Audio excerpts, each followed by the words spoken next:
స్థానిక సంస్థల ఎన్నికలపై హైకోర్టు స్టే విధించింది. ఎన్నికల నోటిఫికేషన్ను బీసీ రిజర్వేషన్లపై ఇచ్చినటువంటి జీవో 9ను నిలిపివేస్తూ ఉత్తర్వులు జారీ చేసింది. దీంతో గత నెల 29న ఇచ్చిన ఎన్నికల షెడ్యూల్ను ఎన్నికల సంఘం రద్దు చేసింది.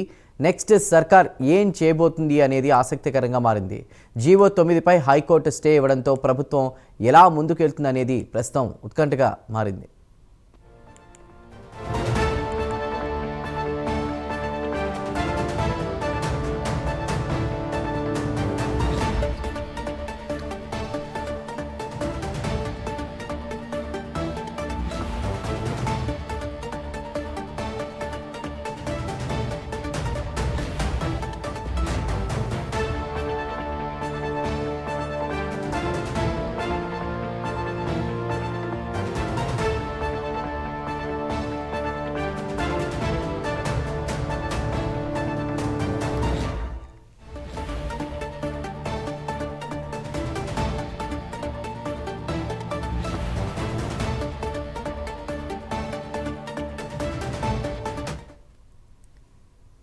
ఇక రిజర్వేషన్ల అమలుకు ప్రభుత్వం ముందు 4 ఆప్షన్స్ ఉన్నాయి. మొదటిది సుప్రీంకోర్టుకు వెళ్లి హైకోర్టు ఇచ్చిన స్టేను వెకేట్ చేయాలని కోరడం.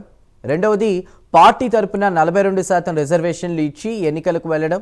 మూడవది పాత రిజర్వేషన్లతో మరో నోటిఫికేషన్ ఇవ్వడం. ఇక నాలుగవది చివరిది హైకోర్టులో కేసు తేలే వరకు ఎన్నికలు వాయిదా వేయడం. ఈ 4 ఆప్షన్స్లో ప్రభుత్వం దేన్ని ఎంచుకుంటుంది అనేది రాజకీయ వర్గాల్లో ప్రస్తుతం హాట్ టాపిక్గా మారింది.